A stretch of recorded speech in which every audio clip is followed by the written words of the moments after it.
क्या आपने कभी सोचा है कि हमारे देश के हर मजदूर को काम के बदले क्या सही वेतन मिल रहा है?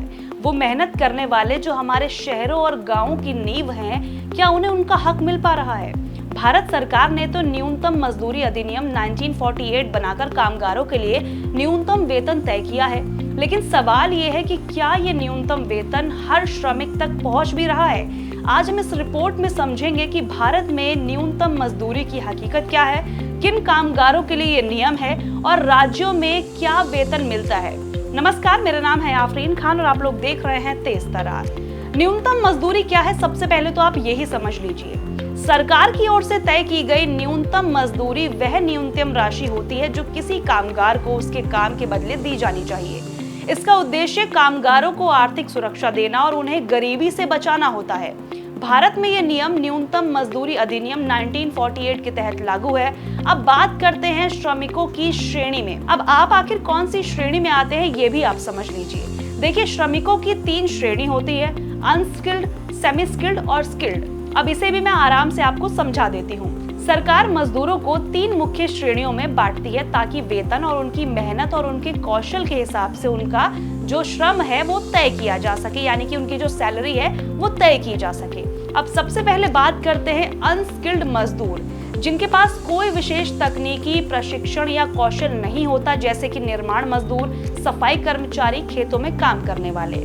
अब आते हैं दूसरे नंबर पर सेमी स्किल्ड मजदूर, जिनके पास कुछ तकनीकी ज्ञान का अनुभव होता है लेकिन वो पूरी तरह से विशेषज्ञ नहीं होते, जैसे मशीन ऑपरेटर, वाहन चालक। अब बात करते हैं स्किल्ड मजदूरों की, जिनके पास विशेषज्ञ प्रशिक्षण या प्रमाणित कौशल होता है, जैसे प्लम्बर, इलेक्ट्रीशियन, भारी वाहन चालक या आईटी कर्मचारी।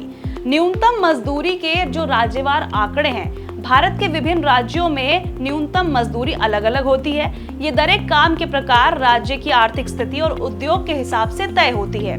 कुछ मुख्य उदाहरण जो है मैं आपको देती हूँ।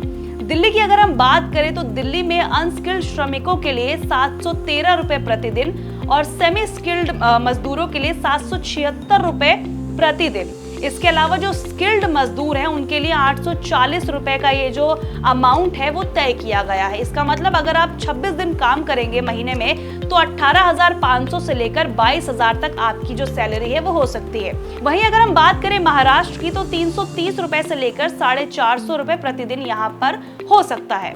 अगर उत्तर प्रदेश की बात करें तो 178 रुपए से लेकर 350 रुपए प्रतिदिन का यहाँ पर हिसाब है। तमिलनाडु की बात करें तो 350 रुपए से 450 रुपए प्रतिदिन का यहाँ पर हिसाब है। पश्चिम बंगाल की बात करें तो 200 से लेकर 400 रुपए प्रतिदिन। ये सभी आंकड़े भारत सरकार और संबंधित राज्य सरकार के श्रम विभाग की आधिकारिक वेबसाइट से लिए गए हैं। किन श्रमिकों के लिए ये नियम लागू होते हैं ये भी समझना जरूरी है। न्यूनतम मजदूरी अधिनियम मुख्य रूप से उन कामगारों पर लागू होता है जो असंगठित या संगठित क्षेत्रों में काम करते हैं, जैसे निर्माण मजदूर, घरेलू कामगार, सफाई कर्मचारी, सुरक्षा कर्मचारी, फैक्ट्री और मैन्युफैक्चरिंग यूनिट के कर्मचारी, कृषि मजदूर। कुछ राज्यों में अलग नियम भी हो सकते हैं। सड़क परिवहन और वाहन चालक। वास्तविक स्थिति और चुनौतियां क्या है ये भी आप सुनते जाइए। हालांकि न्यूनतम मजदूरी तय है लेकिन असंगठित क्षेत्रों के मजदूरों को अक्सर ये वेतन नहीं मिलता। वजह है जागरूकता की कमी, नियमों का सही तरीके से पालन ना होना और कभी-कभी प्रशासन की कमजोरी। महंगाई बढ़ने के बावजूद मजदूरों में तेजी से वृद्धि नहीं होती, जिससे कामगारों की क्रय शक्ति कमजोर होती जा रही है। सरकार की पहल और भविष्य की राह जो है वो भी समझ लीजिए। सरकार ने मजदूर कल्याण बोर्ड, ई श्रम पोर्टल जैसी पहल की ताकि कामगारों को उनके अधिकार मिल सके और उन्हें आर्थिक सुरक्षा दी जा सके।